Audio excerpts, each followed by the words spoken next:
Good morning. My name is Sarah Chamberlain. I'm the President and CEO of the Republican Main Street Partnership. Thank you for joining me this morning, exactly a week after an historic election cycle. The Republicans lost control of the House. We have a number of powerhouse Main Street members who are ready to get back to work for their districts. But this election cycle was groundbreaking for one big reason: women. Women really ruled this cycle. Female candidates for Congress made headlines nationwide. We saw a record number of women put their names on the ballot. Because of them, the number of women in Congress is at an all-time high. More than 100 women are represented constituents from coast to coast.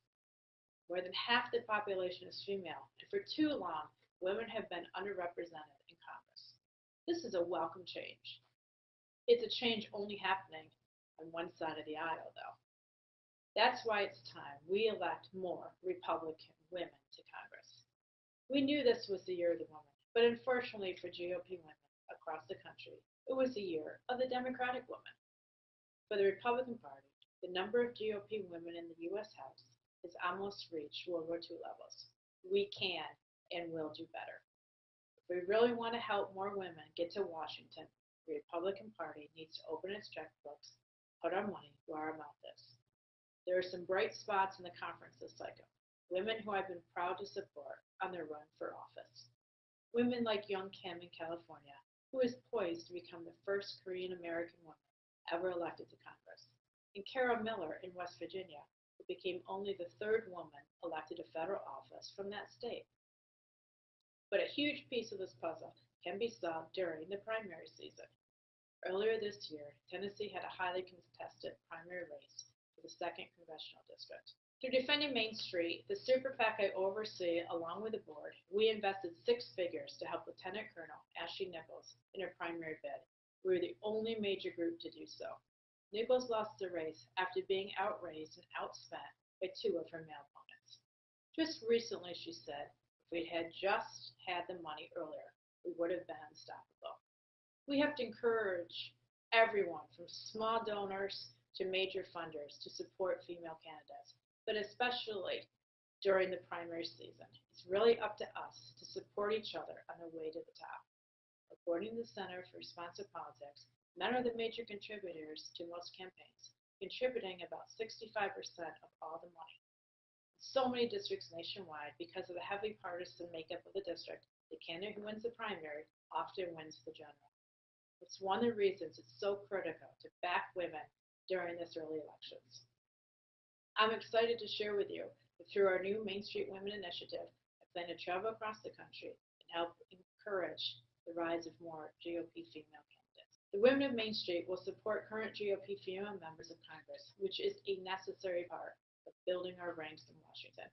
The initiative will also help provide seed money to these women who are ready to take the next step but need financial backing to get their campaigns moving.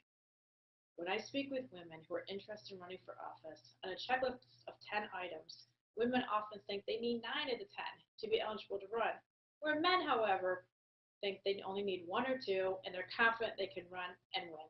This needs to change. It's up to us to change the narrative and as women encourage each other to lead. We just finished another major election cycle, but our work is far from over. We might have just had the year of the woman, but we can't limit women's involvement and influence to just 1 year. It's so important that our communication and engagement with this group continues. We need more Republican women to raise their hands and say, count me in. It's up to us to help them on their road to Congress. Now I'll take a few questions. Why do you think there are more Democratic women running and winning?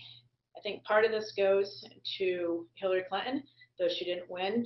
I do think she put a crack in that glass ceiling, and many women were disappointed she didn't win, so they decided they were going to go out, get involved, run, and many of them, as we saw a week ago today, did win.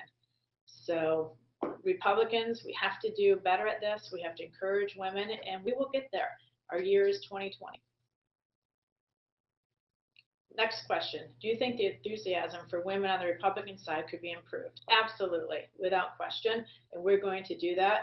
We're going to work with some of our members of Congress to make this a huge priority for 2020.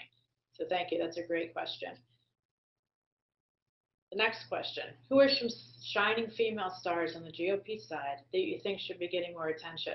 The first one I would point to, and there's many of them, I'm only going to name a few, Elise Stefanik. To this date, though it will change in January, she's the youngest woman ever elected to Congress. She is fantastic. She represents a district in upstate New York. She wins easily, and she is a young, rising star, and I hope she gets more press. We have a woman by the name of Susan Brooks, who was an elected official back in Indiana. She's been a congresswoman the past few years. She's wonderful. She's the ethics committee chair, which is a very hard job, but she is fantastic, and she should get more press. And then we have a woman in the Senate who some of you probably never heard of. Her name is Shelley Capito. She's from West Virginia. She's the first female to represent West Virginia in the United States Senate. And she is huge. She doesn't get the press that some of the other women in the Senate do, but she's instrumental. She bridges a lot of gaps between the female senators and the male senators. So I hope that you'll be hearing more about her in the coming years. So thank you for your questions, and thank you for joining me today to talk about the state of play in the House and how we can get more GOP women in Congress. You can keep up with my work at Main Street Sarah and check out our upcoming Wounded Women Tour stops at w2wtours.com. Thanks again, and have a great day.